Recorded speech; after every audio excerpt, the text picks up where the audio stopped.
सबसे पहला उपाय तो ये है कि संविधान को एज़ इट इज़ लागू किया जाए। हम संविधान बचाने की बात करते हैं, परंतु संविधान को लागू करा दें।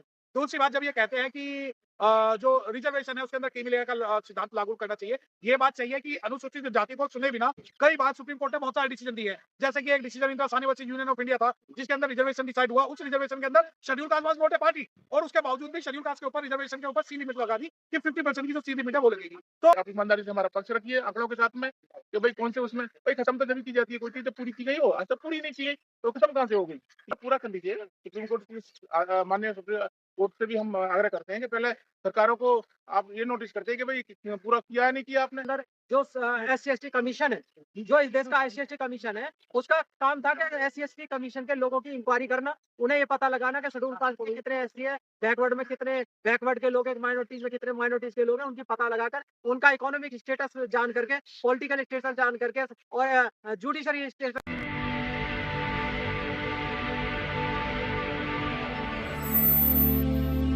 आप आज जो क्रीमी लेयर की बात कर रहे थे, क्या हुआ उस मामले में? देखिए, क्रीमी लेयर को जबरदस्ती जो है एससी-एसटी के ऊपर लागू किया गया है, जबकि कॉन्स्टिट्यूशन में इस तरह का कोई प्रावधान नहीं है कि क्रीमी लेयर एससी-एसटी पर लागू हो। क्योंकि आज आप देखिए, आज तक संविधान लागू होने के बाद में जब से आरक्षण लागू किया गया है, और आज तक किसी भी यानी कि 4th क्लास में भी कहीं पूरा नहीं किया। और जब कहीं पूरा ही नहीं किया गया, बल्कि दूसरी तरीके से ये काम और कर दिया गया है कि जो सरकारी नौकरियाँ थी, वो इन्होंने सब खत्म कर दी। प्राइवेटाइजेशन के नाम से ठेकेदारी प्रथा लाके और अलग-अलग तरीके से। जब नौकरियाँ ही नहीं रहेंगी, सरकारी नौकरी नहीं होंगी, तो अपने आप ही आरक्षण खत्म होता जा रहा है, और जितना बचा हुआ है उसमें जो क्रीमी लेकर और लेके आ रहे हैं। इससे पहले नॉट फाउंड करके जो भी सीटें थी उनको जो जनरल में काउंट कर देते थे। तो वो उसी को लेके आज हम लोग यहाँ सब इकट्ठे हुए हैं। सुप्रीम कोर्ट ने बिना हमारा पक्ष जाने, हम उसमें पार्टी भी नहीं है, ना हमसे पूछा गया है। तो आज हम लोग इस आपके चैनल के माध्यम से हम देश के सभी राज्य सरकारों को, तंत्र को आगाह कराना चाहते हैं कि अगर आप हमें हमारा पक्ष सुप्रीम कोर्ट के अंदर सही तरह से नहीं रखा गया, तो एक देशव्यापी मतलब पूरे देश को मतलब अवेयर करेंगे, और एक बढ़िया तरीके से आप पे दबाव बनाएँगे, और दबाव भी नहीं बनाएँगे। आपको जो मतलब जो भी है, आपको या तो आप ईमानदारी से हमारा पक्ष रखिए आंकड़ों के साथ में, कि भाई कौन से उसमें भाई खत्म तो जभी की जाती है, कोई चीज़ जब पूरी की गई हो, आज तक पूरी नहीं की गई, तो खत्म कहाँ से हो गई? क्रिमिनल क्या आज तक हमारे अगर पूरे उसमें देखा जाए, देश के अंदर अगर नौकरी वाले तबके को निकाल दिया जाए, तो आज भी हम हमारे जो लोग हैं सर, रोज़ी-रोटी के लिए परेशान हैं।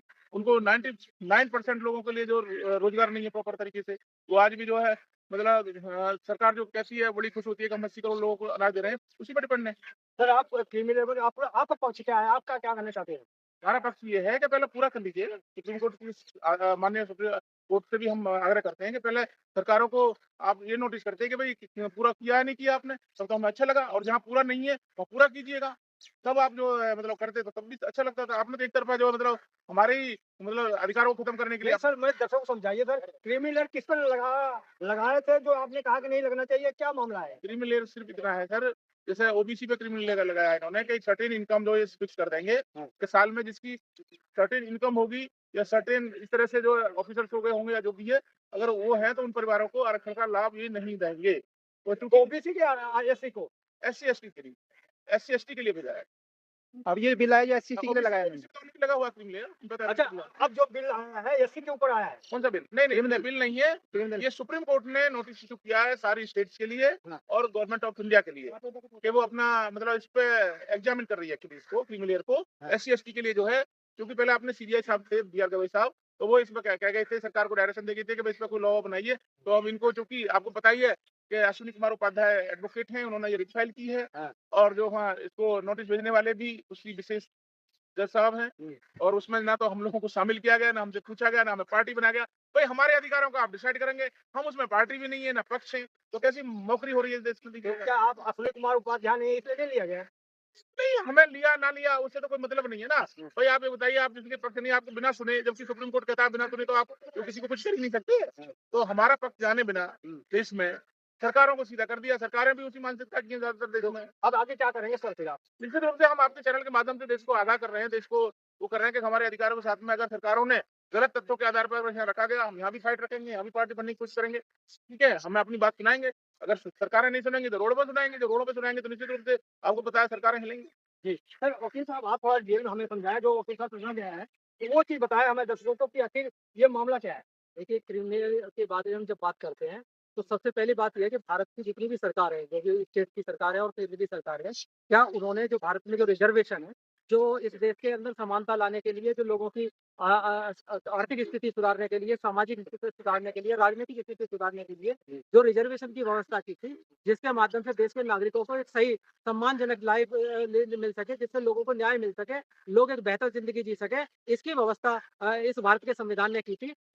लेकिन इसमें जो क्रिमिनल ला करके इस देश के जो मानसिक लोग से जो बीमार हैं, जो लोग इन लोगों को बराबरी देना नहीं चाहते, जो सामाजिक अधिकार देना नहीं चाहते, राजनीतिक अधिकार नहीं देना चाहते, धार्मिक अधिकार नहीं देना चाहते, वो उनको क्रीम लेयर के आधार पर उनके साथ उनको एक झटका देना चाहते हैं। वो उन्हें गिरा देना चाहते हैं, क्योंकि 2 वर्ग खास तौर पे जिनमें शेड्यूल कास्ट के लोगों में, बैकवर्ड माइनॉरिटीज़ के लोगों में जो आर्थिक रूप से जो कुछ लोगों को जॉब मिले थे, कुछ लोगों को जो थोड़ी-सी स्थिति सुधर गई थी, उन्होंने सोचा कि ये जो सुधरे हुए लोग हैं, जिनकी आर्थिक स्थिति सही हो गई है, वो आने वाले समय में अपने बच्चों को बेहतर एजुकेशन दे सकते हैं और ये अच्छी कॉम्पिटिशन दे सकते हैं, तो वो उनको अच्छा कॉम्पिटिशन ना दे सके, इसलिए उन लोगों को क्रिमिनल की श्रेणी में ला करके उनको आरक्षण से वंचित करके उन्हें उनकी आने वाली पीढ़ियों को खत्म करना चाहते हैं। जब हम आरक्षण की बात करते हैं, उसकी क्रिमिनल की बात करते हैं, तो हो सकता है कि किसी फादर को अच्छा एक जॉब मिल गया हो और जॉब मिलने के बाद उसके जो 5-5 बच्चे, 4-4 बच्चे, 3-3 बच्चे हैं, कल को वो अपनी उसकी प्रॉपर्टी का बँटवारा होगा, तो वो कितनी प्रॉपर्टी रह जाएगी अगर उसको जॉब की बात करी जाए, केवल उसके बच्चों को इस आधार पर नौकरी नहीं दी जाए कि हाँ, भी उसके पिताजी को ये था कोई अच्छी जॉब था,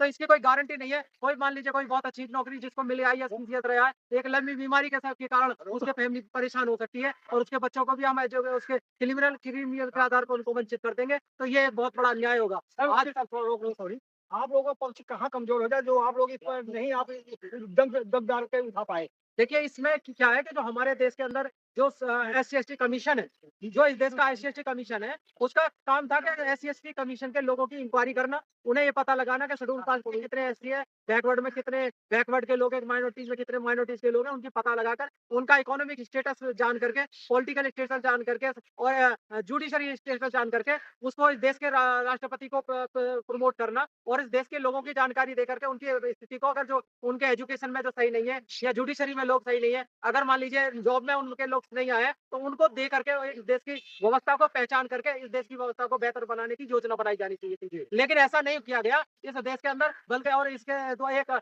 वो डाल करके एक पीआईएल डाल करके यहाँ पर उनके खिलाफ एक अलग ही लॉ पास करने की कोशिश की जा रही है कि इन्हें ये पता लगाया जाए कि केंद्र की सरकारों के माध्यम से कि वास्तव में क्या वैसे इनको रिजर्वेशन की क्लियर में बनाया जाए। वास्तविकता ये है कि अभी ऐसी कोई स्थिति नहीं है कि schedule caste, schedule tribe, backward की क्या उनकी आर्थिक स्थिति सही हुई है या राजनीतिक स्थिति सही हुई है या सामाजिक स्थिति हुई है। आज भी सामाजिक स्थिति के आधार पर उनका शोषण हो रहा है, राजनीतिक स्थिति के आधार पर शोषण हो रहा है और धार्मिक स्थिति में शोषण हो रहा है और न्यायिक स्थिति में भी उनके से शोषण हो रहा है। आज भी न्यायिक स्थिति में आज देश के अंदर उनके इतने जजेज नहीं है। आज इतने मतलब हर स्टेट में जजेज नहीं है, सुप्रीम कोर्ट में भी जजेज नहीं है और एडवोकेट भी इतने अधिक मात्रा में नहीं है और उनको जो जुडिशरी में जो उनको प्रतिनिधित्व दिया जाना चाहिए, वो भी प्रतिनिधित्व बकाया है। अभी कोई भी भाग इसका भी पूरा नहीं हुआ है, इसलिए तो सर ये कैसे पूरा होगा ये?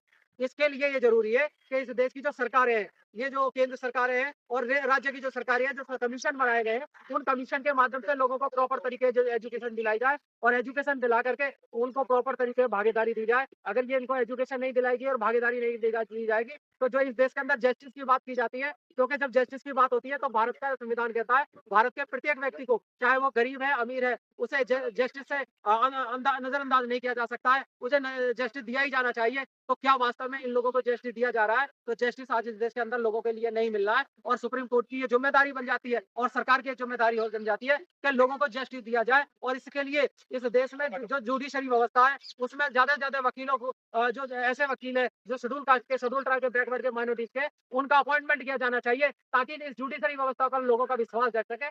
क्योंकि आज जब तक हम न्याय की बात करते हैं, जब तक हमारा विश्वास नहीं जगेगा, चाहे हम कुछ भी देता रहें, लेकिन हमें कोई विश्वास नहीं है, तो इसका मतलब वो कोई व्यवस्था नहीं है और विश्वास जनता है, उसके वर्ग के प्रतिनिधित्व के आधार पर। जब तक जुडिशरी में प्रॉपर प्रतिनिधित्व schedule caste, schedule tribe, backward के लोगों को नहीं मिलेगा, तब तक इस देश के भारत के नागरिकों को पूरी तरह से शेड्यूल कास्ट के लोगों को विश्वास नहीं जमेगा जुडिशरी में। ठीक, ठीक है सर।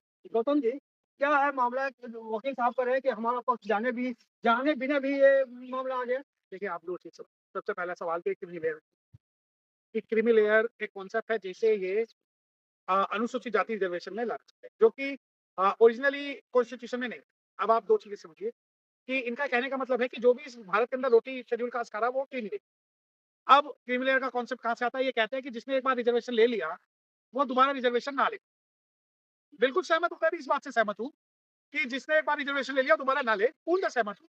जिसने एक बार मंदिर का रिजर्वेशन ले लिया वो दोबारा ना ले, जिसने एक बार गाड़ी ले ली वो दोबारा ना ले, जो एक कोठी में रह रहा है वो दोबारा ना बने, जिसके परिवार में से एक जज बन गया वो दोबारा ना बने। और जो ये रिजर्वेशन का कॉन्सेप्ट है कि जिसके सरकारी नौकरियों में और जो चपरासी जो बने लोग उन्हें आप क्रीमी लेयर कह रहे हैं, तो ये कॉन्सेप्ट सभी पे लागू करो।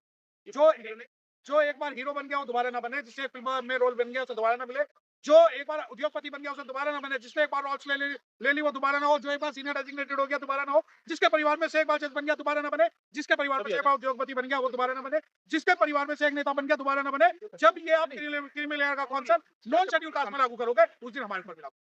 सर इसका क्या उपाय है सर? देखिए उपाय, मेरी बात सुनिए, सबसे पहला उपाय तो यह है कि संविधान को एज इट इज लागू किया जाए। हम संविधान बचाने की बात करते हैं परंतु संविधान को लागू कराने की बात करते हैं। दूसरी बात, जब ये कहते हैं कि जो रिजर्वेशन है उसके अंदर क्रीमी लेयर का सिद्धांत लागू करना चाहिए, ये बात सही है कि अनुसूचित जाति को सुने बिना कई बार सुप्रीम कोर्ट ने बहुत सारे डिसीजन दिए हैं। जैसे कि एक decision Hindustani versus Union of India था जिसके अंदर रिजर्वेशन डिसाइड हुआ, उस रिजर्वेशन के अंदर schedule caste was not a party और उसके बावजूद भी शेड्यूल कास्ट के ऊपर रिजर्वेशन के ऊपर सी लिमिट लगा दी कि 50% की जो सी लिमिट है वो लगेगी। तो अब जो एक क्रीमी लेयर का जो अभी वर्तमान में बात हो रही है इस पे भी जो है नोटिस इशू हुआ है और अभी आएंगे हम भी एक उसमें स्टेटमेंट। क्या हुआ सर? नोटिस में क्या होगा? नोटिस में ये कि माननीय उच्चतम न्यायालय चाहता है कि उसपे अभी हमारी बात सुने या उनकी बात सुने और जैसे ही फाइनल जो स्टेट्स है, जो लोग हैं या जो स्टेक होल्डर उसमें पार्टी बनना चाहते हैं, उसकी पूर्णतः सुनवाई के बाद उसमें कोई डिसीजन। तो क्या उसमें अपनी बात रखेंगे आप लोग? देखिए, आपका ये सवाल ही गलत है। हाँ। हम हर जगह अपनी बात रखेंगे, उसके अंदर नहीं। हमारी बात अगर पार्लियामेंट में रखने की बात आएगी वहां रखेंगे, सुप्रीम कोर्ट में रखने की बात आएगी यहाँ रखेंगे, विधान पालिका में बात रखने की बात आई वहां रखेंगे और जब हमारी बात नहीं सुनी जाएगी तो हम हर सड़क पे हर चौराहे पे अपनी बात जो है रखने के लिए बहुजन समाज से तैयार।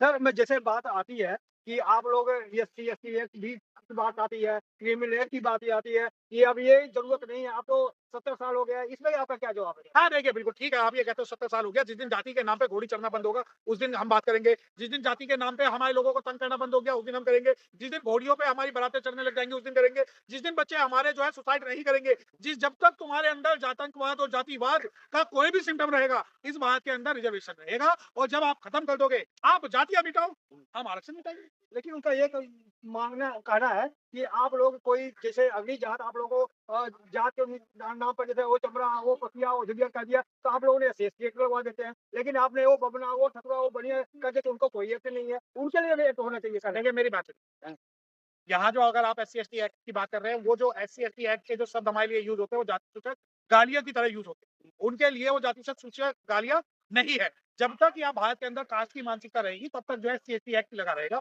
दूसरी बात, हम व्यक्तिगत तौर पर अगर आप हमसे बात कर रहे हैं तो हम किसी भी जाति को, चाहे वो ब्राह्मण क्षत्रिय वैश्य शूद्र कोई भी जाति है, उसको हम अपमानित करने का कोई भी हमारा जो है इंटेंशन होनी नहीं चाहिए और सभी को अधिकार है। संविधान ने अगर अनुसूचित जाति को अधिकार दिया तो उनको जो अधिकार है जो हमारे। तो आप मानते हैं उनको एक्ट बनना चाहिए उनके लिए? देखिए, मुझे मेरे घर में आग लगी हुई है, मेरे घर से पूछिए।